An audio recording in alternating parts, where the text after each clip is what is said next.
ruushka ayaa gantaalihiisa casriga ee guuxooda ka dheereeya geeyey wadnaha dalalka NATO. dalka Finland ayaana ka cabanaya in ruushku uu ku soo xadgudbay hawadooda. 3 diyaaradood oo ah MiG-31 oo siday gantaalaha guuxooda ka dheereeya ee Kinzhal la yiraahdo ayaa ruushku markii ugu horeysay geeyey gobolka Kaliningrad, sida ay shaacisay wasaaradda gaashaandhigga ee dalka ruushku. diyaaradahan ayaa la geeyey garoon diyaaradeed oo ku yaala gobolka Kaliningrad.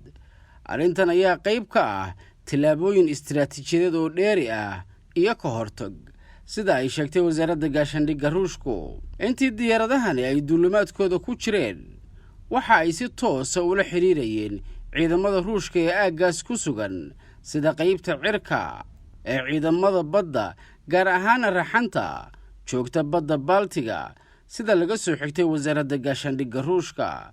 ruushka ayaa sheegay inuu diyaaradahan gelin doono heegan dagaal oo 24 saaca, iyagoo ku sugnaan doona gobolka Kaliningrad oo dhaca bartamaha dalalka NATO, sida ay sheegtay wasaaradda gaashaandhigga ruushku.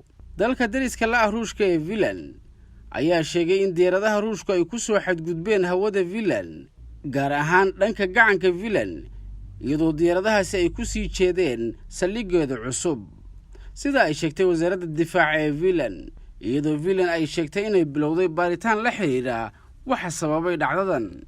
gantaalaha ruushka ee Kinzhal ayaa 12 jeer guuxooda ka dheereeya.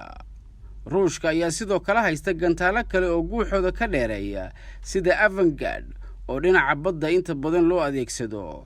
gobolka Kaliningrad ayaa xad la leh dalka Poland iyo Lithuania oo ka tirsan xulafada NATO.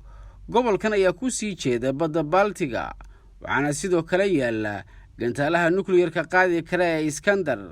xilligan waxaa gobolka laga dareemayaa khatar ammaan, waxaana laga cabsi qabaa inuu halkaasi ka dhasho isku dhac labada dhinac ah.